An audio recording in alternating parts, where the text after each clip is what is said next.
Analyse sur les accusations contre Satan et les crimes de Yahvé. Alors, premier petit point, Satan selon les chrétiens. Satan est une figure centrale et redoutée dans la religion chrétienne et d'ailleurs dans toutes les religions. Oui, perçu comme l'incarnation du mal et l'ennemi juré de Dieu et de l'humanité. Il est un être spirituel, réel et terriblement puissant dont l'objectif est de corrompre, détruire et détourner les âmes de la vérité divine. Selon les Écritures, la Bible, Satan est un ange déchu et profondément maléfique.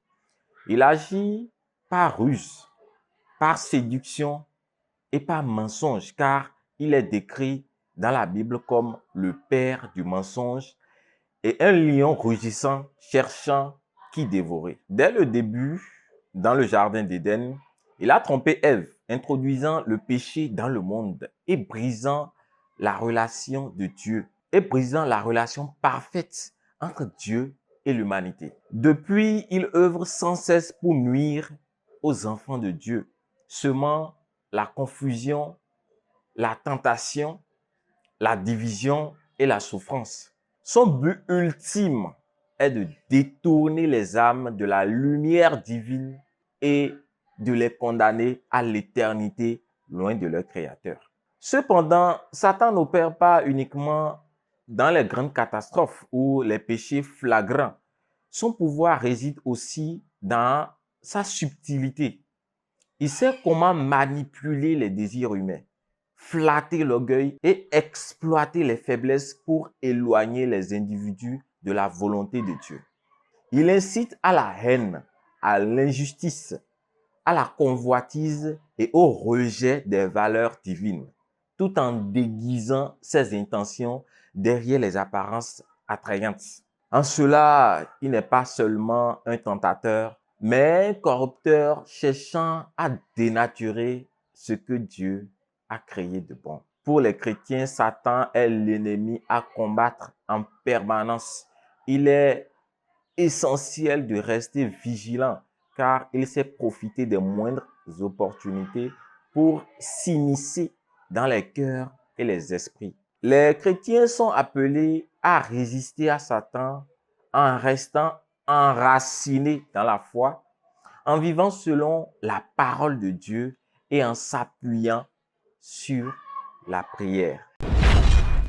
Deuxième petit point, Satan, le méchant sans crime ni péché. Lorsque j'étais chrétien, Satan portait pour moi l'étiquette indélébile du méchant, cet être maléfique qui semait le chaos dans le monde, une incarnation du mal à combattre sans relâche. C'était une idée bien ancrée, nourrie par des années de catéchèse, de sermons et de lecture biblique. Une idée simple et rassurante. Il y avait un ennemi. Et cet ennemi, c'était Satan. Mais comme je l'ai mentionné, mon éveil spirituel a bouleversé ma vision des choses, brisant beaucoup d'illusions confortables et m'obligeant à reconsidérer ce que je pensais être des vérités absolues. Ce processus de révision, de relecture et d'analyse critique de la Bible a tout changé en moi. Il a fait un grand ménage dans mon esprit, m'a aidé à me libérer des chaînes du dogme et à ouvrir les yeux sur des aspects que je n'avais jamais remarqués. Une découverte en particulier m'a frappé en plein cœur, me laissant hébété et bouleversé pendant des jours. Avant d'arriver à cette révélation, j'avais déjà découvert une vérité troublante. Selon la Bible elle-même, c'est Yahvé et non Satan qui est la source du mal. Oui, si Yahvé a créé tout ce qui existe, alors il a aussi créé le mal. Lucifer ne pouvait pas du jour au lendemain devenir mauvais si le mal n'existait pas déjà avant. Mais ma découverte ne s'arrête pas là. En relisant la Bible plusieurs fois, en décortiquant chaque ligne, une vérité encore plus choquante m'a sauté aux yeux. Satan, cet être que nous décrivons comme sauvage, destructeur et manipulateur, n'a jamais, dans toute la Bible, commis un seul crime. Oui, pas un seul. Lisez attentivement, relisez autant de fois que nécessaire. Vous trouverez des accusations contre lui. Ça, oui. Des insinuations, oui. Des mises en scène qui le pointent du doigt comme l'ennemi numéro un, mais jamais une preuve concrète. Et ce n'est pas tout. J'ai également remarqué que Satan, loin d'être cet opposant irréductible, et isolé de Dieu, entretenait une relation presque amicale avec Yahvé. Oui, amicale. Satan rendait régulièrement visite à Dieu, participant à des conversations avec lui, comme un membre du Conseil céleste. La scène la plus frappante se trouvant dans le livre de Job. Satan se présente devant Dieu, parmi les fils de Dieu, et il discute d'un homme nommé Job, présenté par Yahvé comme un serviteur irréprochable. Et que fait Yahvé? Il propose à Satan de compliquer la vie de Job, de l'éprouver cruellement pour prouver sa fidélité. Bon, Yahvé avait des trucs à se prouver. Vous avez bien lu. C'est Yahvé qui initie le test de Job. Satan n'a rien demandé. C'est Dieu qui lui donne le feu vert, qui lui donne carte blanche pour frapper Job, à une condition, ne pas le tuer. Et que fait Satan? Exactement ce que Yahvé lui demande. Ni plus, ni moins, il obéit. Satan devient ainsi l'exécutant d'un plan divin. Alors, je vous pose la question. Qui est réellement responsable du supplice de Job et de ses enfants? Pourtant, beaucoup de chrétiens, lorsqu'ils tentent de trouver des preuves des crimes supposés de Satan, pointent précisément cette histoire comme exemple. Mais une analyse honnête et rigoureuse de ce passage révèle qu'aucune preuve concrète ne relie Satan au crime en question sans l'ordre explicite de Yahvé. C'est Yahvé qui commande et Satan exécute. Alors, où sont les crimes dont on accuse Satan?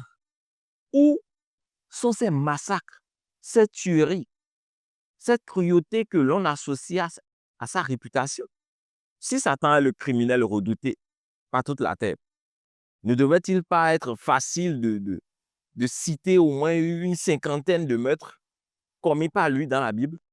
Mais non, on n'en trouve pas rien. Tout ce qu'on a, ce sont des accusations vagues, des insinuations, mais jamais une preuve solide. Et malgré cela, on continue de le dépeindre comme un monstre sans pitié, un criminel de haut niveau, alors même que sa supposée relation amicale avec Yahvé est mise en lumière dans les Écritures. N'est-ce pas étrange? N'avait-il pas été déchu et propulsé sur la terre? Pourquoi cette relation ne branle-t-elle pas la vision que l'on a de Satan? Je vais le dire clairement, Satan n'a commis aucun crime dans la Bible, pas un seul. Pourtant, je ne peux pas en dire autant sur Yahvé, ou Yahvé, non. Lui qui ordonne des massacres, qui détruit des nations entières, qui punit par le feu et par l'eau, qui teste ses fidèles au-delà de toute limite humaine. Yahvé qui utilise Satan comme un outil, un instrument pour accomplir ses desseins. Alors, qui est réellement méchant? Qui est réellement le méchant dans cette histoire? Cette vérité, aussi troublante soit-elle, mérite d'être entendue. Elle ne cherche pas à absoudre Satan, mais à questionner la narration dominante et à encourager une réflexion honnête. Car la vérité, même inconfortable, est toujours préférable au confort des illusions.